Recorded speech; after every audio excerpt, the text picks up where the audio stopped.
पाठ क्रमांक 4 क्या बताती है हमें किताबें और कब्रें। Chapter number 4 what books and burials tell us. दुनिया के प्राचीनतम साहित्यिक स्रोतों में एक one of the oldest literary sources in the world. शायद तुमने वेदों के बारे में सुना होगा। वेद 4 है, ऋग्वेद, सामवेद, यजुर्वेद तथा Atharvaveda. You may have heard about the Vedas. There are 4 of them, the Rigveda, Samaveda, Yajurveda and Atharvaveda. Rigveda सबसे पुराना वेद है, जिसकी रचना लगभग 3500 साल पहले हुई। ऋग्वेद में 1000 से ज्यादा प्रार्थनाएं हैं, जिन्हें सूक्त कहा गया है। सूक्त का मतलब है अच्छी तरह से बोला गया। The oldest Veda is the Rig Veda, composed about 3,500 years ago. The Rig Veda includes more than 1,000 hymns, called Sukta or Velsid. ये विभिन्न देवी देवताओं की स्तुति में रचे गए हैं। इनमें से 3 देवता बहुत महत्वपूर्ण हैं, अग्नि, इंद्र और सोम। अग्नि आग के देवता, इंद्र युद्ध के देवता है, और सोम एक पौधा है जिससे एक खास पेय बनाया जाता था। These hymns are in praise of various gods and goddesses. 3 gods are especially important: Agni, the god of fire; Indra, a warrior god; and Soma, a plant from which a special drink was prepared. वैदिक प्रार्थनाएं, इन प्रार्थनाओं की रचना ऋषियों ने की थी। आचार्य विद्यार्थियों को इन्हें अक्षरों, शब्दों और वाक्यों में बांटकर सस्वर पाठ द्वारा कंठस्थ करवाते थे। अधिकांश सूक्तों के रचयिता सीखने और सिखाने वाले पुरुष थे। These hymns were composed by sages, rishis. Priests taught students to recite and memorize each syllable, word and sentence, bit by bit, with great care. Most of the hymns were composed, taught and learnt by men. कुछ प्रार्थनाओं की रचना महिलाओं ने भी की थी। ऋग्वेद की भाषा प्राक संस्कृत या वैदिक संस्कृत कहलाती है। तुम स्कूल में जो संस्कृत पढ़ते हो उससे यह भाषा थोड़ी भिन्न है। A few were composed by women. The Rigveda is in old or Vedic Sanskrit, which is different from the Sanskrit you learn in school these days. Sanskrit और अन्य भाषाएं, Sanskrit and other languages. Sanskrit भाषा भारोपीय यानी भारत यूरोपीय भाषा परिवार का हिस्सा है। भारत की कई भाषाएं असमिया, गुजराती, हिंदी, कश्मीरी और सिंधी एशियाई भाषाएं जैसे फारसी तथा यूरोप की बहुत सी भाषाएं जैसे अंग्रेजी, फ्रांसीसी, जर्मन, यूनानी, इतालवी, स्पेनिश आदि इसी परिवार से जुड़ी हुई हैं। Sanskrit is a part of family of languages known as Indo-European. Some Indian languages such as Assamese, Gujarati, Hindi, Kashmiri and Sindhi, Asian languages such as Persian and many European languages such as English, French, German, Greek, Italian and Spanish belong to this family. उन्हें एक भाषा परिवार इसलिए कहा जाता है क्योंकि आरंभ में उनमें कई शब्द एक जैसे थे। उदाहरण के लिए मातृ संस्कृत, माँ हिंदी और मदर अंग्रेजी शब्द को देखो। They are called a family because they originally had words in common. Take the words मातृ संस्कृत, माँ हिंदी and mother English. उपमहाद्वीप में दूसरे भाषा परिवारों की भी भाषाएं बोली जाती है। उदाहरण के लिए पूर्वोत्तर प्रदेशों में तिब्बत बर्मा परिवार की भाषाएं बोली जाती है। तमिल, तेलुगु, कन्नड़ और मलयालम द्रविड़ भाषा परिवार की भाषाएं हैं। झारखंड और मध्य भारत के कई हिस्सों में बोली जाने वाली भाषाएं ऑस्ट्रोएशियाटिक परिवार से जुड़ी है। Other languages used in the subcontinent belong to different families. For instance, those used in the northeast belong to the Tibeto-Burman family. Tamil, Telugu, Kannada and Malayalam belong to the Dravidian family, and the languages spoken in Jharkhand and parts of central India belong to the Austroasiatic family. हम जिन किताबों को पढ़ते हैं वे लिखी और छापी गई है, किंतु ऋग्वेद का उच्चारण किया जाता था और श्रवण किया जाता था, न कि पढ़ा जाता था। रचना के कई सदियों बाद इसे पहली बार लिखा गया। इसे छापने का काम तो मुश्किल से 200 साल पहले हुआ। The books we use are written and printed. The Rigveda was recited and heard rather than read. It was written down several centuries after it was first composed and printed less than 200 years ago. इतिहासकार ऋग्वेद का अध्ययन कैसे करते हैं? How historians study the Rigveda. इतिहासकार पुरातत्ववेत्ताओं की तरह ही अतीत के बारे में जानकारी इकट्ठी करते हैं, लेकिन भौतिक अवशेषों के अलावा वे लिखित स्रोतों का भी उपयोग करते हैं। Historians, like archaeologists, find out about the past, but, in addition to material remains, they examine written sources as well. Rigveda के कुछ सूक्त वार्तालाप के रूप में हैं। विश्वामित्र नामक ऋषि और देवियों के रूप में पूजित दो नदियों, व्यास और सतलुज, के बीच यह संवाद एक ऐसे ही सूक्त का अंश है। Some of the hymns in the Rigveda are in the form of dialogues. This is part of one such hymn, a dialogue between a sage named Vishwamitra, and two rivers, Beas and Sutlej, that were worshipped as goddesses. Rigveda की पांडुलिपि का एक पन्ना, a page from a manuscript of the Rigveda. भूर्ज वृक्ष की छाल पर लिखी यह पांडुलिपि कश्मीर में पाई गई थी। लगभग 150 वर्ष पहले ऋग्वेद को सबसे पहली बार छापने के लिए इसका उपयोग किया गया था। इसी पांडुलिपि को देखकर अंग्रेजी अनुवाद तैयार हुआ। यह पांडुलिपि पुणे, महाराष्ट्र के एक पुस्तकालय में सुरक्षित है। This manuscript of the Rigveda, on birch bark, was found in Kashmir. About 150 years ago, it was used to prepare one of the earliest printed texts of the Rigveda, as well as an English translation. It is now preserved in a library in Pune, Maharashtra. मवेशी, घोड़े और रथ, cattle, horses and chariots. Rigveda में मवेशियों, बच्चों, खासकर पुत्रों और घोड़ों की प्राप्ति के लिए अनेक प्रार्थनाएं हैं। घोड़ों को लड़ाई में रथ खींचने के काम में लाया जाता था। There are many prayers in the Rigveda for cattle, children, especially sons, and horses. Horses were yoked to chariots that were used in battles. लड़ाइयों में मवेशी जीत कर लाए जाते थे। लड़ाइयाँ वैसे जमीन के लिए भी लड़ी जाती थी जहाँ अच्छे चारागाह हो, जहाँ पर जौ जैसी जल्दी तैयार हो जाने वाली फसलों को उपजाया जा सकता हो। पानी के स्रोतों पर अधिकार करने के लिए, धन लूटने के लिए और लोगों को बंदी बनाने के लिए लड़ाइयाँ लड़ी जाती थी। Battles were fought to capture cattle. Battles were also fought for land, which was important for pasture, and for growing hardy crops that ripen quickly, such as barley.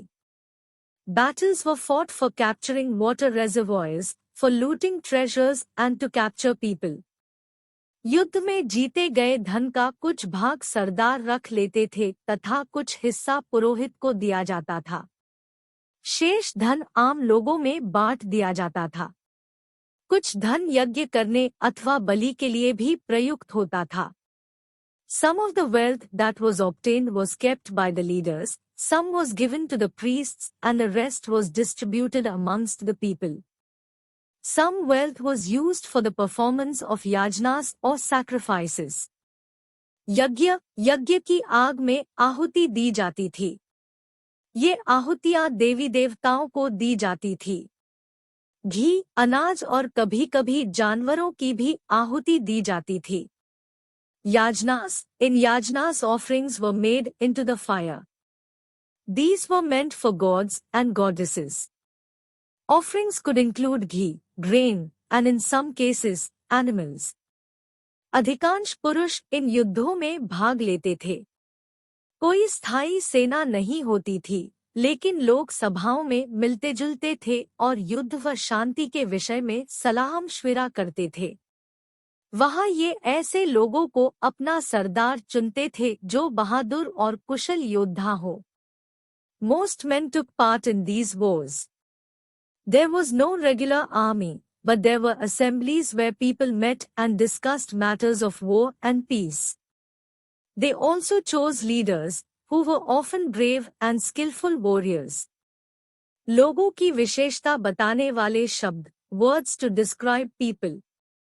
लोगों का वर्गीकरण काम, भाषा, परिवार या समुदाय, निवास स्थान या सांस्कृतिक परंपरा के आधार पर किया जाता रहा है। ऐसे दो समूह हैं जिनका वर्गीकरण काम के आधार पर किया गया है। पुरोहित, जिन्हें कभी कभी ब्राह्मण कहा जाता था, तरह तरह के यज्ञ और अनुष्ठान करते थे। दूसरे लोग थे राजा। Describing people in terms of the work they do, the language they speak, the place they belong to, their family, their communities and cultural practices. There are two groups who are described in terms of their work: the priests, sometimes called Brahmins, who performed various rituals, and the Rajas. ये राजा वैसे नहीं थे जिनके बारे में तुम बाद में पढ़ोगी। ये न तो बड़ी राजधानियों और महलों में रहते थे, न इनके पास सेना थी, न ही ये कर वसूलते थे। प्रायः राजा की मृत्यु के बाद उसका बेटा अपने आप ही शासक नहीं बन जाता था। These rajas were not like the ones you will be learning about later. They did not have capital cities, palaces or armies, nor did they collect taxes. Generally, sons did not automatically succeed fathers as rajas. जनता या पूरे समुदाय के लिए दो शब्दों का इस्तेमाल होता था। एक था जन, जिसका प्रयोग हिंदी व अन्य भाषाओं में आज भी होता है। दूसरा था विश, जिससे वैश्य शब्द निकला है। Two words were used to describe the people or the community as a whole. One was the word jana, which we still use in Hindi and other languages. The other was vish. The word Vysya comes from wish. Rigveda में wish और जनों के नाम मिलते हैं, इसलिए हमें पुरुजन या विश, भरतजन या विश, यदुजन या विश जैसे कई उल्लेख मिलते हैं। Several vish or jana are mentioned by name. So we find reference to the Puru jana or vish, the Bharatha jana or vish, the Yadu jana or vish, and so on. जिन लोगों ने इन प्रार्थनाओं की रचना की वे कभी कभी खुद को आर्य कहते थे तथा अपने विरोधियों को दास या दस्यु कहते थे। Sometimes, the people who composed the hymns described themselves as Aryas and called their opponents dasas or dasyus. दास, दस्यु वे लोग थे जो यज्ञ नहीं करते थे और शायद दूसरी भाषाएं बोलते थे। बाद के समय में दास, स्त्रीलिंगा दासी शब्द का मतलब गुलाम हो गया। दास वे स्त्री और पुरुष होते थे जिन्हें युद्ध में बंदी बनाया जाता था। उन्हें उनके मालिक की जायदाद माना जाता था। जो भी काम मालिक चाहते थे उन्हें वह सब करना पड़ता था। Dasas, these were people who did not perform sacrifices and probably spoke different languages. Later, the term dasa and the feminine dasi came to mean slave. Slaves were women and men who were often captured in war. They were treated as the property of their owners, who could make them do whatever work they wanted. खामोश प्रहरी कहानी महापाषाणों की, Silent Sentinels, the story of the megaliths. ये शिलाखंड महापाषाण, महा, बड़ा, पाषाण, पत्थर नाम से जाने जाते हैं। ये पत्थर दफन करने की जगह पर लोगों द्वारा बड़े करीने से लगाए गए थे। महापाषाण कब्रें बनाने की प्रथा लगभग 3000 साल पहले शुरू हुई। These stone boulders are known as megaliths, literally big stones. These were carefully arranged by people and were used to mark burial sites. The practice of erecting megaliths began about 3000 years ago. यह प्रथा दक्कन, दक्षिण भारत, उत्तर पूर्वी भारत और कश्मीर में प्रचलित थी। कुछ महापाषाण जमीन के ऊपर ही दिख जाते हैं, कुछ महापाषाण जमीन के भीतर भी होते हैं। This practice was prevalent throughout the Deccan, South India, in the northeast and Kashmir. While some megaliths can be seen on the surface, other megalithic burials are often underground. कई बार पुरातत्वविदों को गोलाकार सजाए हुए पत्थर मिलते हैं, कई बार अकेला खड़ा हुआ पत्थर मिलता है। ये ही एकमात्र प्रमाण है जो जमीन के नीचे कब्रों को दर्शाते हैं।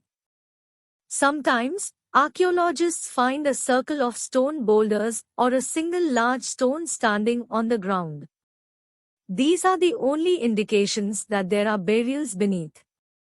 महापाषाणों के निर्माण के लिए लोगों को कई तरह के काम करने पड़ते थे, जैसे गड्ढे खोदना, शिलाखंडों को ढोकर लाना, बड़े पत्थरों को तराशना और मरे हुए को दफनाना।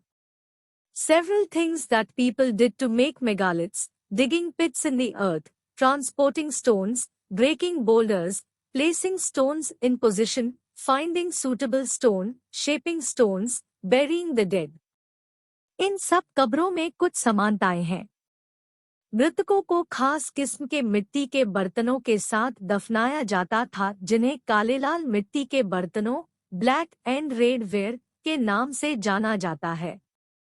इनके साथ ही मिले हैं लोहे के औजार और हथियार, घोड़ों के कंकाल और सामान तथा पत्थर और सोने के गहने। All these burials have some common features. Generally, the dead were buried with distinctive pots, which are called black and red ware. Also found are tools and weapons of iron and sometimes skeletons of horses, horse equipment and ornaments of stone and gold.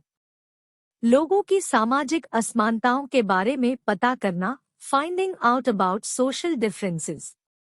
पुरातत्वविद यह मानते हैं कि कंकाल के साथ पाई गई चीजें मरे हुए व्यक्ति की ही रही होंगी। कभी-कभी एक कब्र की तुलना में दूसरी कब्र में ज्यादा चीजें मिलती हैं। Archaeologists think that objects found with a skeleton probably belonged to the dead person. Sometimes, more objects are found in one grave than in another. Brahmagiri, यहाँ एक व्यक्ति की कब्र में 33 सोने के मनके और शंख पाए गए हैं। दूसरे कंकालों के पास सिर्फ कुछ मिट्टी के बर्तन ही पाए गए। यह दफनाए गए लोगों की सामाजिक स्थिति में भिन्नता को दर्शाता है। कुछ लोग अमीर थे तो कुछ लोग गरीब, कुछ लोग सरदार थे तो दूसरे अनुयायी। Brahmagiri, here, one skeleton was buried with 33 gold beads, 2 stone beads, 4 copper bangles, and 1 conch shell. Other skeletons have only a few pots. These finds suggest that there was some difference in status amongst the people who were buried. Some were rich, others poor, some chiefs, others followers. क्या कुछ कब्रगाहें खास परिवारों के लिए थी? Were some burial spots meant for certain families? कभी-कभी महापाषाणों में एक से अधिक कंकाल मिले हैं। वे यह दर्शाते हैं कि शायद एक ही परिवार के लोगों को एक ही स्थान पर अलग-अलग समय पर दफनाया गया था। Sometimes, megaliths contain more than one skeleton. These indicate that people, perhaps belonging to the same family, were buried in the same place though not at the same time. बाद में मरने वाले लोगों को पोर्टहोल के रास्ते कब्रों में लाकर दफनाया जाता था। ऐसे स्थान पर गोलाकार लगाए गए पत्थर या चट्टान चिन्हों का काम करते थे, जहां लोग आवश्यकतानुसार शवों को दफनाने दोबारा आ सकते थे। The bodies of those who died later were brought into the grave through the portholes. Stone circles or boulders placed on the surface probably served as signposts to find the burial site, so that people could return to the same place whenever they wanted to. Inamgaon के एक विशिष्ट व्यक्ति की कब्र, a special burial at Inamgaon. यह भीमा की सहायक नदी घोड़ के किनारे एक जगह है। इस जगह पर 3600 से 2700 साल पहले लोग रहते थे। यहाँ वयस्क लोगों को प्रायः गड्ढे में सीधा लिटाकर दफनाया जाता था। उनका सिर उत्तर की ओर होता था। It is a site on the river Ghod, a tributary of the Bhima. It was occupied between 3600 and 2700 years ago. Here, adults were generally buried in the ground, laid out straight, with the head towards the north. कई बार उन्हें घर के अंदर ही दफनाया जाता था। ऐसे बर्तन जिनमें शायद खाना और पानी हो, दफनाए गए शव के पास रख दिए जाते थे। Sometimes burials were within the houses. Vessels that probably contained food and water were placed with the dead. एक आदमी को 5 कमरों वाले मकान के आंगन में 4 पैरों वाले मिट्टी के एक बड़े से संदूक में दफनाया गया था। बस्ती के बीच में बसा यह घर गांव के सबसे बड़े घरों में एक था। इस घर में एक अनाज का गोदाम भी था। शव के पैर मुड़े हुए थे। One man was found buried in a large, 4-legged clay jar in the courtyard of a 5-roomed house, one of the largest houses at the site, in the center of the settlement. This house also had a granary. The body was placed in a cross-legged position. क्या बताते हैं हमें कंकालों के अध्ययन? What skeletal studies tell us? छोटे आकार के आधार पर एक बच्चे के कंकाल को आसानी से पहचाना जा सकता है, लेकिन एक बच्चे और बच्ची के कंकाल के बीच कोई बड़ा फर्क नहीं होता। It is easy to make out the skeleton of a child from its small size. However, there are no major differences in the bones of a girl and a boy. क्या हम यह पता लगा सकते हैं कि कंकाल किसी पुरुष का था या स्त्री का? कभी कभी लोग कंकाल के साथ मिले सामानों के आधार पर इसका अंदाजा लगाते हैं। Can we make out whether a skeleton was that of a man or a woman? Sometimes, people decide on the basis of what is found with the skeleton. उदाहरण के लिए यदि कंकाल के साथ गहने मिलते हैं, तो कई बार उसे महिला का कंकाल मान लिया जाता है। लेकिन ऐसी समझ के साथ समस्याएं हैं। अक्सर पुरुष भी आभूषण पहनते थे। For instance, if a skeleton is found with jewelry, it is sometimes thought to be that of a woman. However, there are problems with this. Often, men also wore ornaments. कंकाल का लिंग पहचानने का बेहतर तरीका उसकी हड्डियों की जांच है। चूंकि महिलाएं बच्चों को जन्म देती हैं, इसलिए उनका कटिप्रदेश या कूल्हा पुरुषों से ज्यादा बड़ा होता है। A better way of figuring out the sex of a skeleton is to look at the bone structure. The hip or the pelvic area of women is generally larger to enable childbearing. आज से लगभग 2000 साल पहले चरक नाम के प्रसिद्ध वैद्य हुए थे। उन्होंने चिकित्सा शास्त्र पर चरक संहिता नाम की किताब लिखी। वे कहते हैं कि मनुष्य के शरीर में 360 हड्डियां होती हैं। About 2000 years ago, there was a famous physician named Charka who wrote a book on medicine known as the Charka Sanhita. There he states that the human body has 360 bones. यह आधुनिक शरीर रचना विज्ञान की 206 हड्डियों से काफी ज्यादा है। संभवतः चरक ने अपनी गिनती में दांत, हड्डियों के जोड़ और कार्टिलेज को जोड़कर यह संख्या बताई थी। This is a much larger number than the 206 bones that are recognized in modern anatomy. Charka arrived at this figure by counting the teeth, joints and cartilage. Inamgaon के लोगों के कामधंधे, occupations at इनामगांव। इनामगांव में पुरातत्वविदों को गेहूं, जौ, चावल, दाल, बाजरा, मटर और तिल के बीज मिले हैं। कई जानवरों की हड्डियां भी मिली है। कई हड्डियों पर काटने के निशान से यह अंदाजा होता है कि लोग इन्हें खाते होंगे। Archaeologists have found seeds of wheat, barley, rice, pulses, millets, peas and sesame. Bones of a number of animals, many bearing cut marks that show they may have been used as food, have also been found. गाय, बैल, भैंस, बकरी, भेड़, कुत्ता, घोड़ा, गधा, सुअर, सांभर, चितकबरा हिरण, कृष्णमृग, खरहा, नेवला, चिड़िया, घड़ियाल, कछुआ, केकड़ा और मछली की हड्डियां भी पाई गई है. These include cattle, buffalo, goat, sheep, dog, horse, ass, pig, sambhar, spotted deer, black buck, antelope, hare, and mongoose, besides birds, crocodile, turtle, crab and fish. ऐसे साक्ष्य मिले हैं कि बेर, आंवला, जामुन, खजूर और कई तरह की रसभरियां एकत्र की जाती थी. There is evidence that fruits such as bear, amla, jamun, dates and a variety of berries were collected. कुछ महत्वपूर्ण तिथियां, some important dates. वेदों की रचना का प्रारंभ लगभग 3500 साल पहले, beginning of the composition of the Vedas, about 3500 years ago, महापाषाणों के निर्माण की शुरुआत लगभग 3000 साल पहले, beginning of the building of megaliths, about 3000 years ago, इनाम गांव में कृषकों का निवास 3600 से 2700 साल पहले, settlement at इनाम गांव, between 3600 and 2700 years ago, चरक संहिता का निर्माण लगभग 2000 साल पहले, composition of Charka Samhita, about 2000 years ago. धन्यवाद दोस्तों, थैंक यू फ्रेंड्स. अगर आपको ये चैप्टर अच्छे से समझ आया है तो हमारे चैनल को सब्सक्राइब करें.